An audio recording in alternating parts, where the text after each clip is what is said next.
evening, everyone. It's me again, Nadesh Chobi, with Your Voice TV. I'm standing out here Downing Street.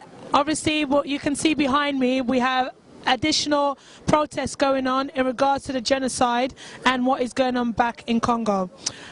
With me here, I have two young people who want their voices heard. So I'm going to let them introduce themselves to you and let them speak on what they have to say for today.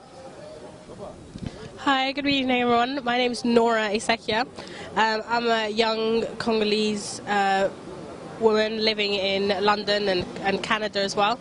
And I just want to say that I think it's been really difficult to get our voices heard in the mainstream media as well as the print media, because on the bottom line is always going to be that the genocide of Congo doesn't have the platform that the Holocaust had, that the Rwandan genocide had, that the Black American civil rights, movement had. And that's what we really need to make it. It needs to become a movement, just like all those other atrocities that happen. This also needs to become a movement, and that can't happen without all of you coming out here to help us and get our voices heard. And basically, we've been trying to get it all out there on Twitter, on Facebook. There's lots of groups going on, so if you see any groups, you can like them, get involved, try and find out some information. And there are many issues, and I know that some people are a little bit confused about what the focal point of our protests are.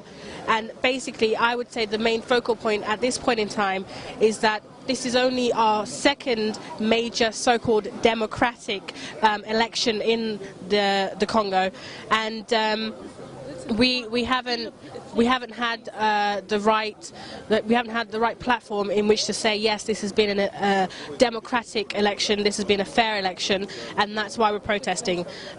Until we have fair elections and until we have our voices heard in the Congo and abroad, things like genocide, rape, lack of infrastructure, lack of education, all those things, they're not going to improve. And that's what we want. And namely things like aid. We don't want £800 million worth of taxpayers' money going to the Congo in aid when we have all the natural resources to rebuild our own country and rebuild our own infrastructure. And without having our voices heard and without having had a fair election, none of these things are ever going to be fixed. So that's what we would like to protest about, really. What we're really protesting about is the fact that we had an election, we tried to make our voices heard through a fair election, and it wasn't fair and nothing happened. And the international community has been silent about it, mainly because they profit the most from, Congo's natural resources, natural minerals. So if you guys come out here and help us, bring light, shed a little light into even one of these issues. I know I've said a lot of things and there's a lot of issues. This is the thing, there's a lot of issues because it's a huge country. If we shed light on just one of these issues, then everything else will come undone. Okay, so that's what I wanted to say. I know it's a lot, but that's what I wanted to say. Hi, my name's Mary. I'm from Congo, but I live in London. I've been here for 17 years. And basically, we're here today, we're in front of Downing Street. And the reason why we're here today is because we know that the British government supports Kabila, okay? People might wonder why we're protesting here and, why is that. Someone actually asked me why we're here. It has nothing to do with Britain. And I said it has everything to do with Britain because of their government and the system stealing from us. We just want to tell them and give them this message that we know what you're doing and you need to stop stealing from Congolese people. We need to enjoy our wealth. We have children. We want our kids to go back home. We want our kids to enjoy the wealth. Why is it that a Congolese woman must get raped, a child must get raped, a 3-month-old baby must get raped? For what? So this is the reason why I'm here. I'm always coming to protest every chance that I can, but I'm hoping that there will be a change.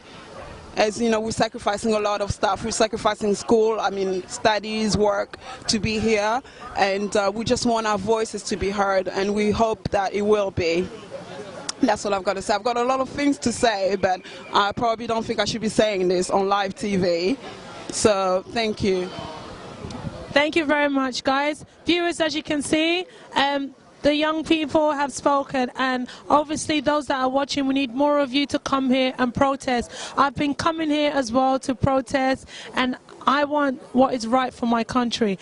Ladies, on the last term, I just want to say, obviously, you have your own views and different things to say of, you know, what's going on back home. But what I want to say is, what is your message to these police? I want to know. I know a lot of you are fuming, but what is the message to the police? I have nothing personal against the police, but I have a big issue against the whole system. And my message to the police is they're just doing the job. So they're protecting the Prime Minister, and I agree with it. But at the same time, I think they're sometimes a little bit unfair with the way they treat and talk to us. Like, there's no respect in the way they speak to us. And I can say, Lingala? Donc, bino mindelo yo, la policier. To sito lembi bino. Ngana sina lembi bino. Bino boza son Congo boza kutumisala te ba ofuta bino te président chef na bino azo yiba mboka Congo pona ofuta bino mindelo yo bino ba pervers ne boza bazala bazo tala biso baninga ba Congolese mindelo nyonso bozo monawa ba assassin bangonde bande kwa Kabila. Voilà mon message.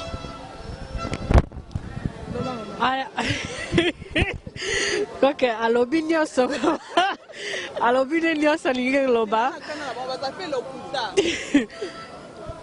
For me personally, I just want to say, je veux seulement dire que je crois que tout le monde a le même but d'être entendu, d'être comprendre, de se comprendre surtout entre nous et la police. Je ne crois pas qu'il y a vraiment des gros problèmes, mais comme a dit, mais comme a dit, maintenant ils envoient des chevaux. Mais comme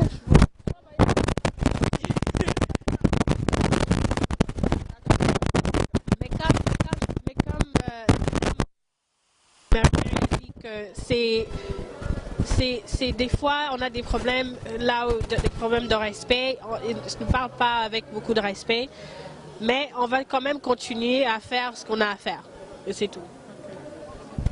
And what about the media? What do you have to say about these freelancers, photographers? We see these odd photographers that come, or even on the media, the BBC in general as well. I think with the media, I think it's very clear. I mean, I think we all have to understand that television media, anyway, I'm sure you know, is very difficult to get on TV. You can't just say, hey, I'm protesting, I'm going to be on TV. That's not what we expect. I think we are all educated enough to understand how the media works.